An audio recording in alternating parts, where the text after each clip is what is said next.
morning, everybody. Good morning. Tracy and Gurpreet with HR Uncut. Thank you so much for tuning in for today's segment. Before we actually kick off the segment, I just want to take a moment to acknowledge every single person that, provided so much love and support to me last week, with given the whole crazy harassment issue that I was facing through emails, text messages, and LinkedIn and stuff. So, it's so nice to have such great people in my community that actually took the step to message me, give me advice and tips, or guided me to the right person to contact or connect with. So thank you so much. It means so much to me, and I greatly appreciate it from the bottom of my heart. Yeah. So thank you so much. And so today's segment is we're covering a topic that's really, really important, but so many companies get this wrong, and it's called training. Uh, so Tracy suggested we talk about this, the disconnect between organization and their trainings. So I'm going to pass it over to Tracy since it's the topic that she wants to talk about. I'm going to let her lead today. So Tracy, take it away. Well, thank you. And I did want to take this moment to Gurpreet to let you know that I thought how you handled yourself, especially with all the stuff that you're going through, you did it with grace and dignity. And I think when we're going through things like that, because I've been through similar stuff, but I think the way you handled yourself was admirable. And so I wanted to give you a shout out because I know you've been dealing with a lot. No worries. Power of meditation. I'm not going to take no credit. Like if it Yeah. was 2 years ago, even last year, maybe I would have handled it differently. But I've grown a lot in the last few years and meditate a lot. Yeah, fair. So I would say it's all the power of meditation. Very good. Yeah. Yeah. I'm learning meditation too. So there you go, learning. So that's a nice little segue. So the reason why I wanted to talk about this subject today is it's a huge component of the HR function, training, development, learning. But one of the things that I've noticed over the past few years, even going back into my early years, is a lot of time organizations will use training as sometimes as punishment, right? So if we're going through an issue and we're like, oh, that person needs training, without fully understanding the underlying reasons that maybe a person is acting or reacting a certain way, where maybe we have some gaps in our performance, or we have gaps in, what we're expecting from a certain position and what the employee is actually delivering. We have the tendency to just run to training. And then some of the issues that I'm finding with that is training isn't always the solution. And where it is the solution, we're not necessarily going at it in a way that is a value add to the employee and or the organization, because sometimes, we're putting that check in a box because a performance review said they need this. So we give that check in the box without truly understanding why they need the training, what the training is actually providing, and then what's going to happen after that training is completed. And then on the flip side of that, I find that a lot of times we're looking at training as a one and done.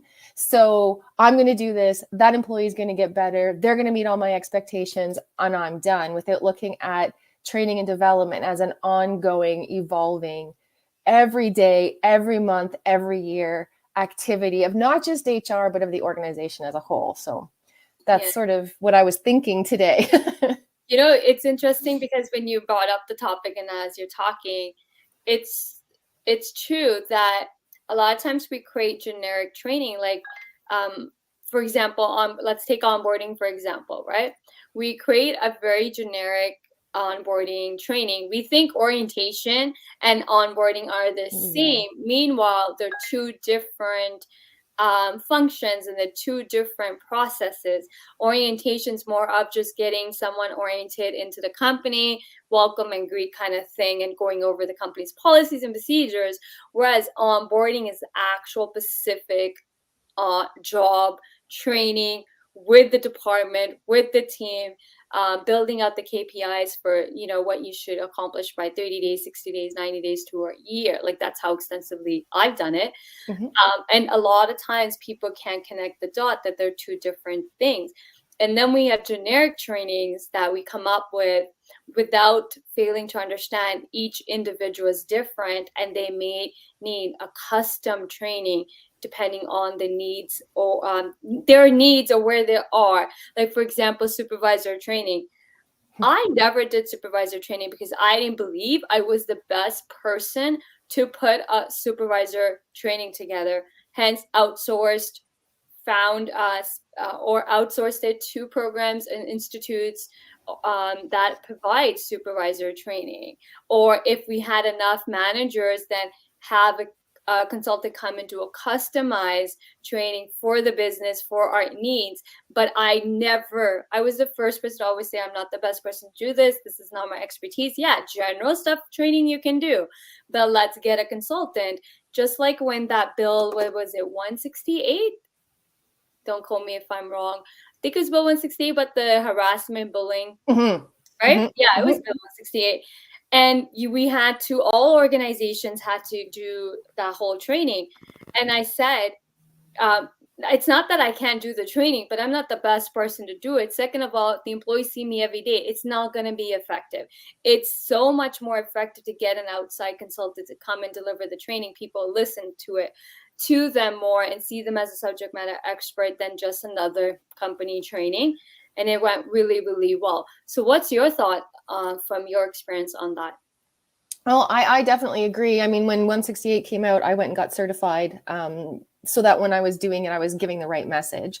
So I think that's part of it. I think what you just said is exactly how I feel. We do generic training, specifically, like you just said, for supervisors, because we have this generic checklist of competencies that we think supervisors need to have because some big book somewhere told us that this is what makes an effective supervisor or a leader, without actually looking internally for what our organization requires for a successful supervisor or leader. I mean, there's certain aspects that are just, baseline that every leader should have.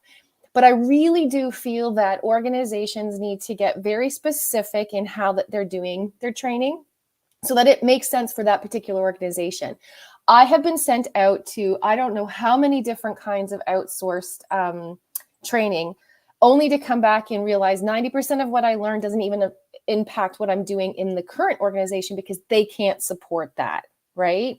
So I think where we can customize our training for the organization that we're working in, I think that's where you get more bang for your buck and more value add because the person is learning within the environment that they're working in rather than this generic bubble. And then they come back to their seat and none of it's being implemented because the organization can't support it, right?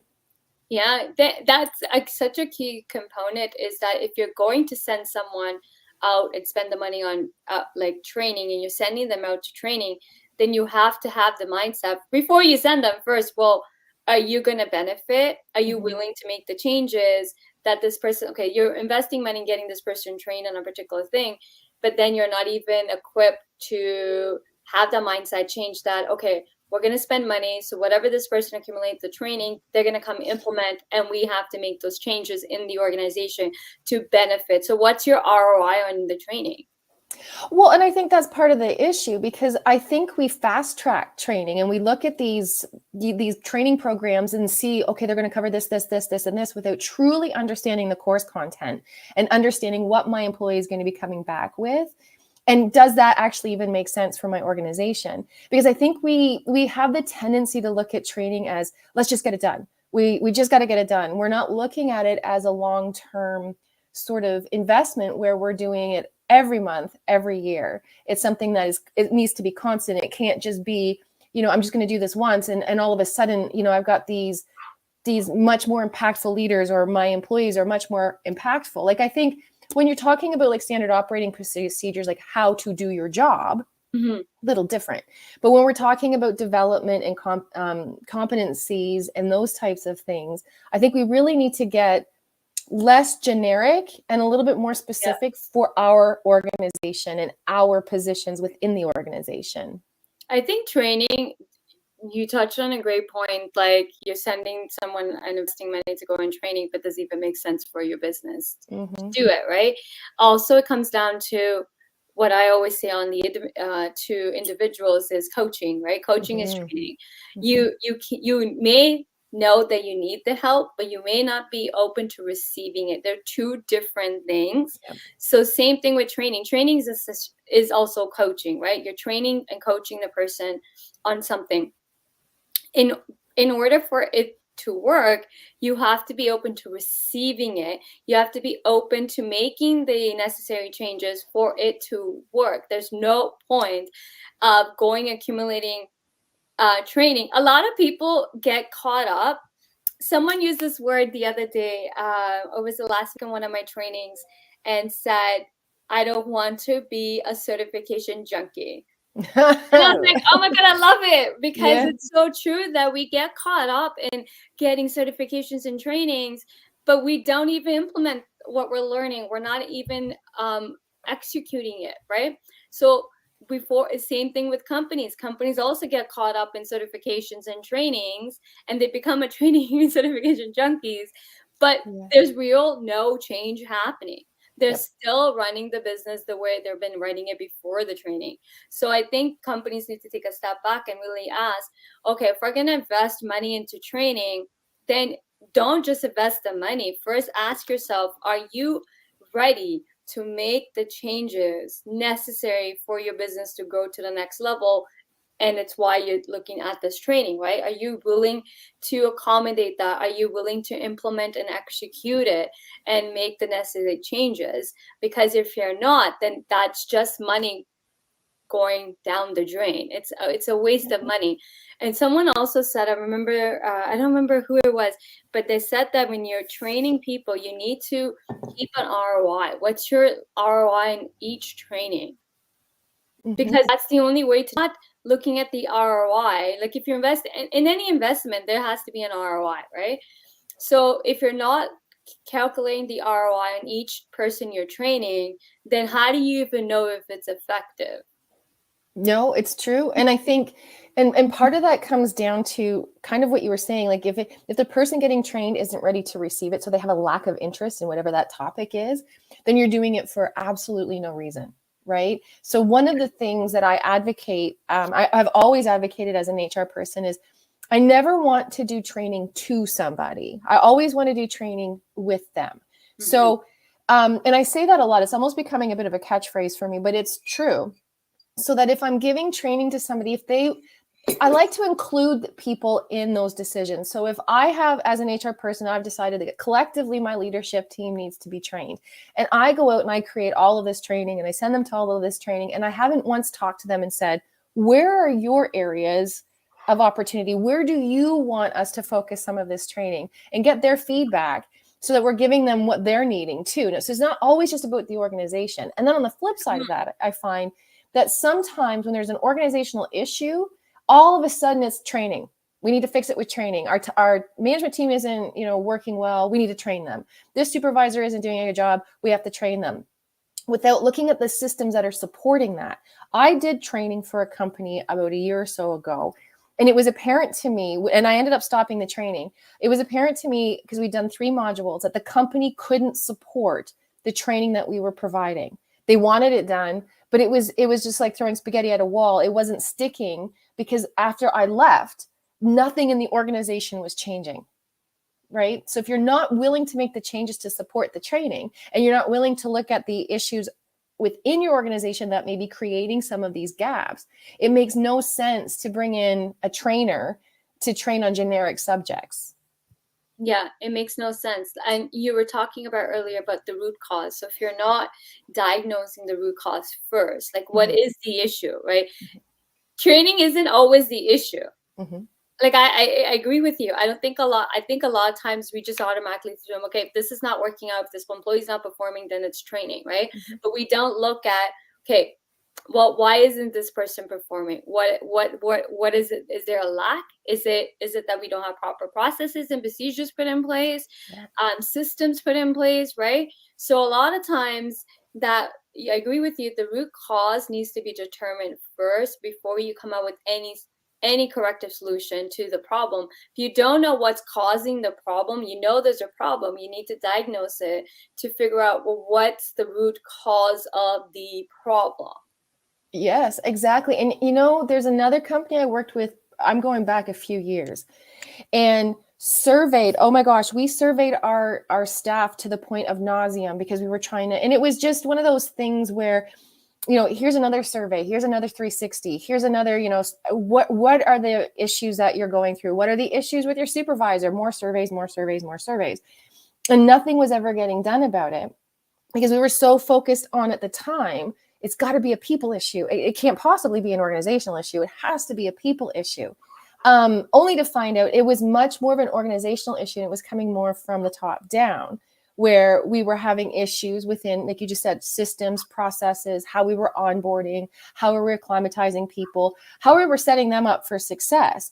So it really wasn't a training issue. It was how we were organizing and how we were running that was causing a lot of the gaps. So I think sometimes you have to look at that and not just blame that it's got to be a people issue, because it's not always a people issue.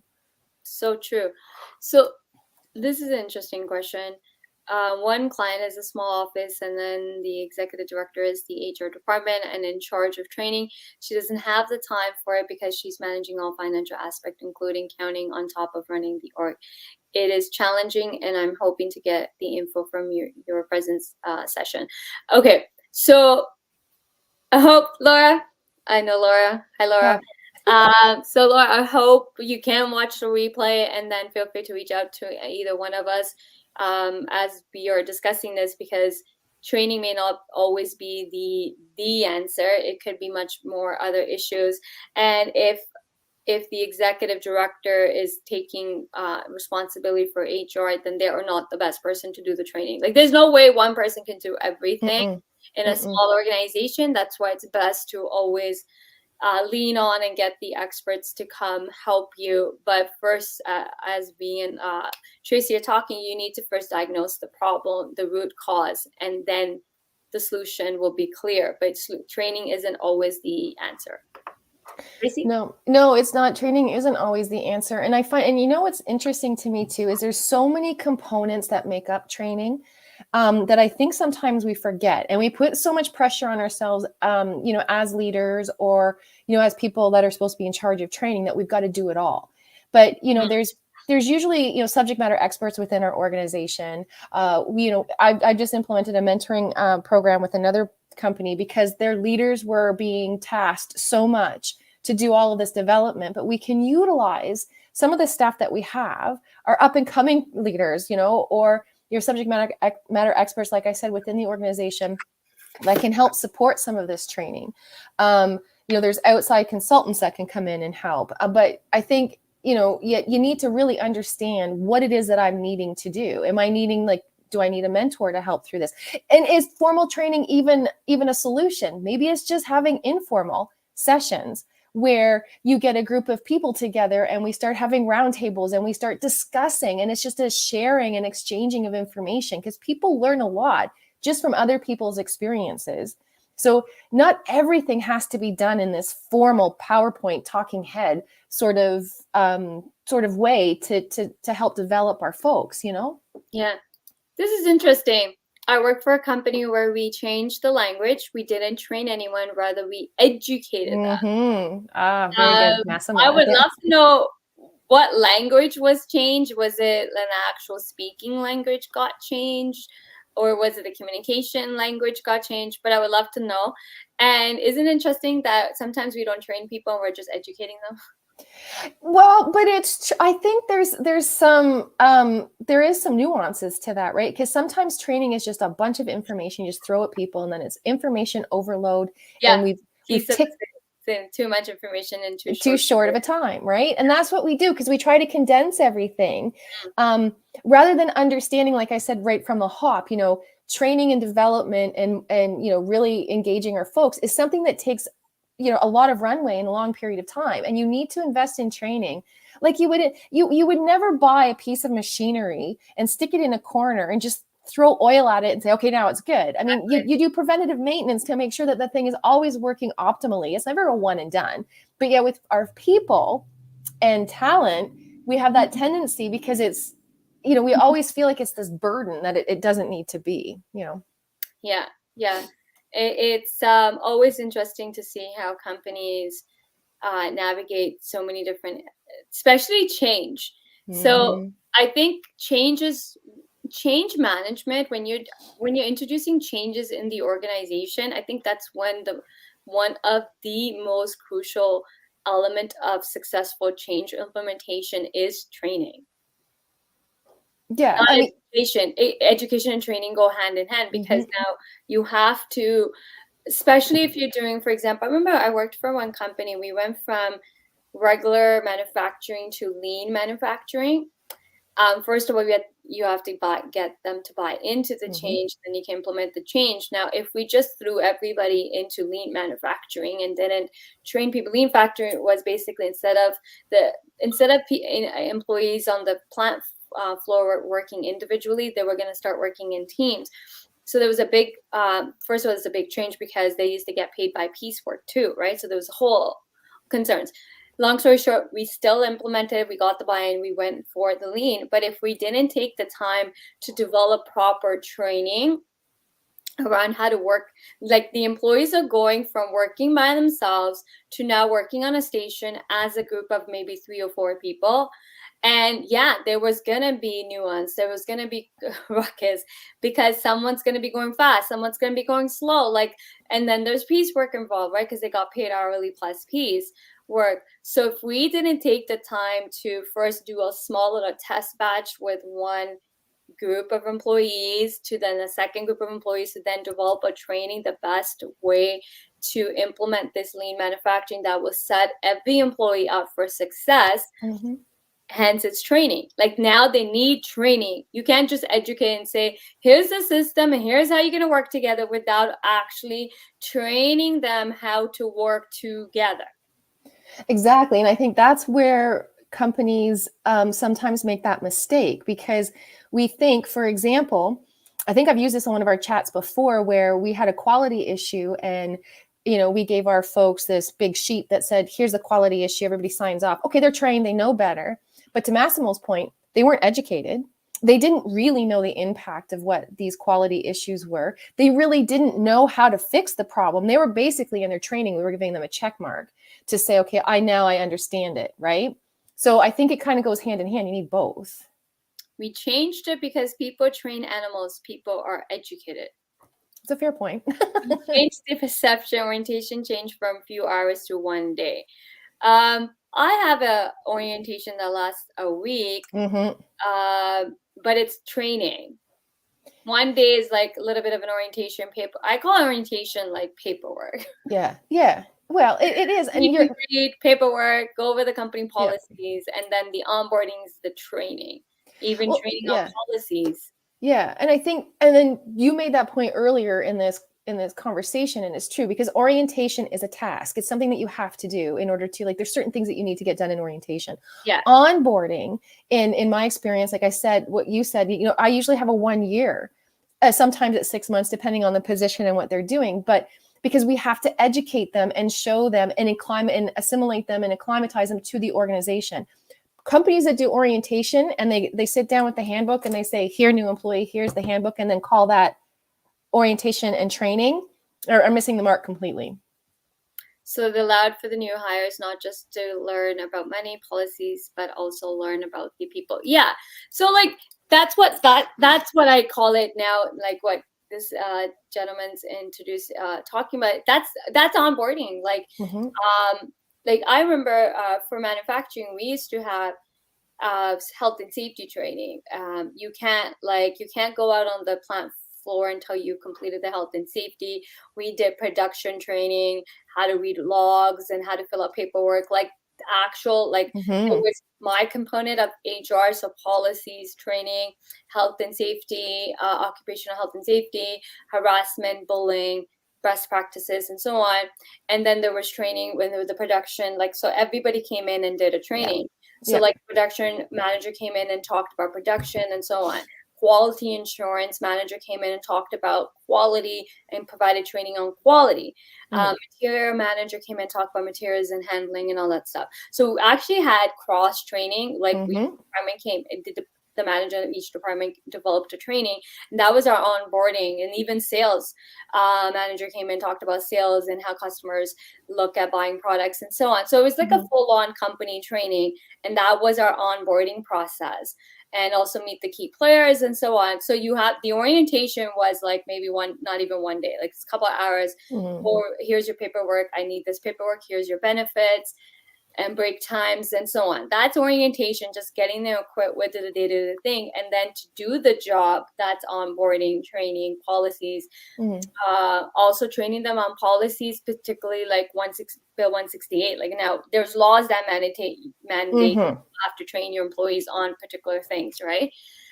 So I'm glad to join this. Oh, thank you. Thank you. We're glad you are here and participating and sharing your inputs as well. Like this makes it more engaging when audience are also sharing their thoughts with us. We're near the end. It's 11:28. So ending remarks, Tracy, anything you want to add that you didn't get to touch on? No, I just think that some of the key points we hit throughout the conversation. I just think that, anytime we're engaging in training, I think before we even put it onto our people, let's ask ourselves why we're doing the training, what we want to get out of the training. I really encourage organizations to bring people into the fold, especially where it's development, not necessarily task-related training, but where it's development training. Make sure we're having those conversations with our folks, and let's not do training to them. Let's do it with them, and understanding that it's not a one and done. And if you can't invest the time that it takes to, make sure that that training is being cultivated and sort of blossomed, there's no point in even engaging in it, because it's going to backfire, right? Great point. Just to add on to Tracy's point is, big thing is you want to make sure that your current infrastructure can support the training. Don't send out employees on training, or don't hire consultants to come and train, do customized training, only just like how Tracy with the 3 modules realized that this is not going to work. Company's not equipped for them to even implement the training. So make sure that before you even look at the training, you also take a step back and analyze your current infrastructure, your current processes, SOPs. Do you actually have the infrastructure to support the training? Because that will be the key to the success and implementation of the training for your organization. If you can support it, if your infrastructure can support it. Because if it can't, then that will be the first place you need to start. Like you have to develop the infrastructure that can support the training, and then send out or hire the trainer to come in, facilitate the training, and that's how you will get the win-win in the training. Absolutely. So that is our HR Uncut episode for today. Thank you so much. We will be back next week, hopefully. I know we've been off a little bit. Schedule conflicts, and then last week was just not a good week for me to come on live, but we're back. Hey, if you have any topics that you would love us to cover or talk on, or if you would love to be a guest on our HR Uncut, feel free to message me or Tracy, and we would love to have you as a guest. This entire show of HR Uncut is just us having raw, real conversations around HR. Both of us are HR professionals, but our whole mission around this LinkedIn Live is just to have real, raw conversations where we're not dumbing down or we're quoting you policies. This is just raw, hence why it's called HR Uncut. It's uncensored. We're just giving you real information when it comes to HR, any topics. So feel free to reach out. Let us know any topics you would love for us to cover. Until then, have a good day, and we'll see you guys next week. Bye.